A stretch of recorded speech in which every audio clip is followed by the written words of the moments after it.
നമസ്കാരം. ദേവൂസ് ചാനലിലേക്ക് ഏവർക്കും സ്വാഗതം. ചാനലിൻ്റെ ജ്യോതിഷ വിഭാഗമായ പ്രദക്ഷിണത്തിലൂടെ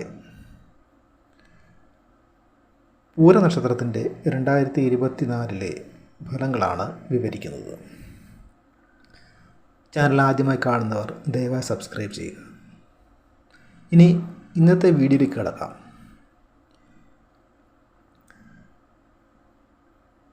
മനുഷ്യഗണത്തിൽപ്പെട്ട പൂരനക്ഷത്രം ചിങ്ങം രാശിയിലാണ് കാണപ്പെടുന്നത്. രാശാധിപനായ സൂര്യൻ്റെ തേജസ്സും നക്ഷത്രാധിപനായ ശുക്രൻ്റെ സൗന്ദര്യവും പൂരനാളുകാരിൽ കാണപ്പെടുന്നു.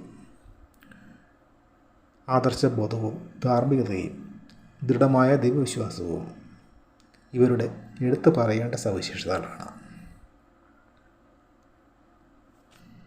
പൂരനാളുകാർ ഔദാര്യവും സാമർഥ്യവുമേറിയവരും ഗാംഭീര്യം പ്രകടിപ്പിക്കുന്നവരും ധാരാളമായി ചെലവ് ചെയ്യുന്നവരും ഏത് പ്രതിസന്ധികളെയും അനായാസം തരണം ചെയ്ത് മുന്നേറുന്നവരുമാണ്.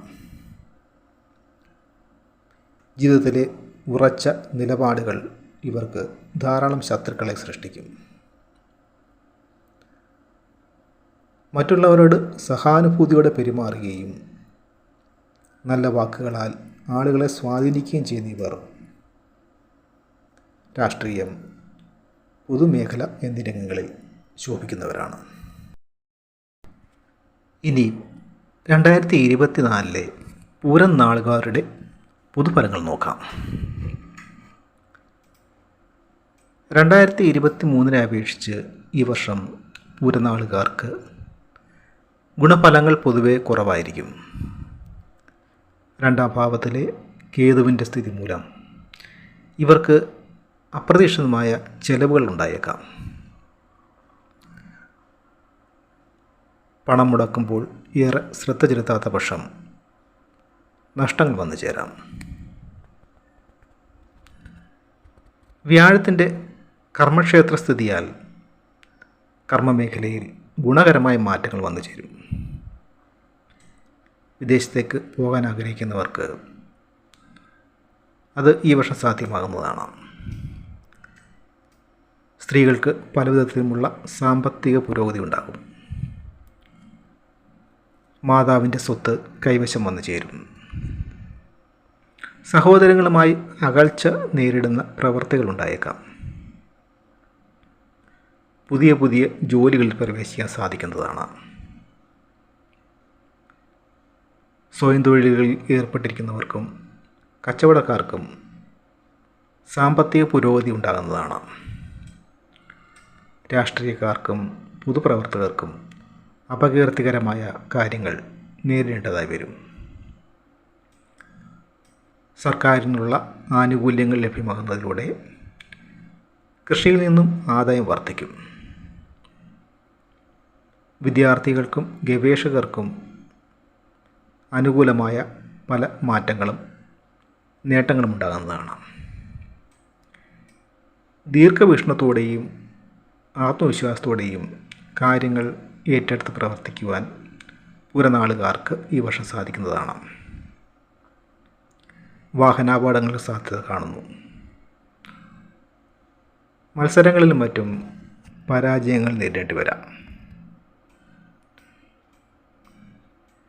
കുടുംബജീവിതത്തിൽ പൊതുവെ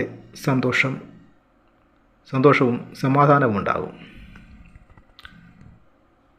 സന്താനങ്ങൾക്ക് പുരോഗതി ഉണ്ടാകുന്നതിലൂടെ മനസ്സിന് സംതൃപ്തിയും സമാധാനവും കൈവരും.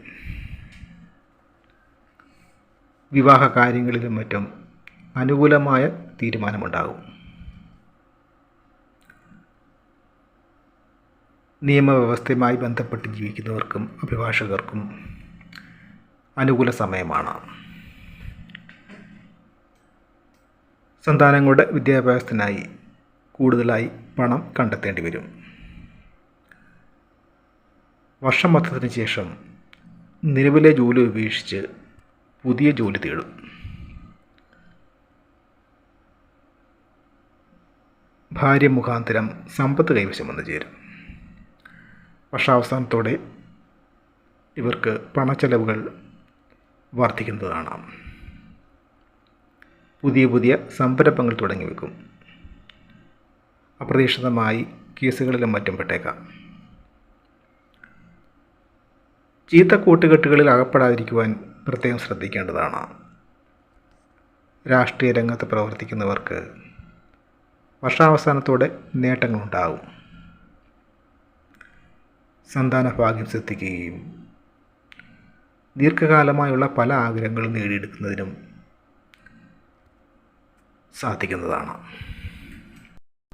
ഏകദേശം 51 വയസ്സുവരെ പൂരം നാളുകാരുടെ ജീവിതം ഗുണദോഷ സമ്മിശ്രമായിരിക്കും. അതിനുശേഷം ജീവിതത്തിൽ പല വിധത്തിലുള്ള പുരോഗതിയും ഇവർക്കുണ്ടാകുന്നതാണ്. പൂരം നാളുകാർ അത്തം, ചോതി, അനിഴം, മീനക്കൂറിൽപ്പെട്ട പൂരുരുട്ടാതി കാൽഭാഗം, ഉത്രട്ടാതി, രേവതി നാളുകാരുമായുള്ള കുടുക്കൽ വാങ്ങലുകളും ഇടപാടുകളും ഒഴിവാക്കേണ്ടതാണ്. കൂടാതെ ചന്ദ്രൻ, രാഹു, ശനി എന്നീ ഗ്രഹങ്ങളുടെ ദശാകാലങ്ങളിൽ ദോഷപരിഹാര ക്രിയകൾ അനുഷ്ഠിക്കണം. മഹാലക്ഷ്മിയെയും അന്നപൂർണേശ്വരി ധ്യാനിക്കുന്നതും പൂരം നാളും വെള്ളിയാഴ്ചയും ചേർന്ന് വരുന്ന ദിവസങ്ങളിൽ വ്രതാനുഷ്ഠാനം നടത്തുകയും ചെയ്യുന്നതും ഉത്തമമായി പറയുന്നു. കൂടാതെ ജന്മനക്ഷത്രത്തിൽ ലക്ഷ്മി പൂജയോ ശുക്രപൂജയോ നടത്തുകയും പൂരവും ഞായറാഴ്ചയും ചേർന്ന് വരുന്ന ദിവസങ്ങളിൽ ആദിത്യ പൂജ ചെയ്യുന്നതും ജീവിത വിജയത്തിനും ഐശ്വര്യവർദ്ധനവിനും ഉത്കൃഷ്ടമായി പറയുന്നു. തുടർന്നുള്ള നാളുകളുടെ ഫലങ്ങൾ അടുത്തുള്ള വീഡിയോകളിലൂടെ അവതരിപ്പിക്കുന്നതാണ്.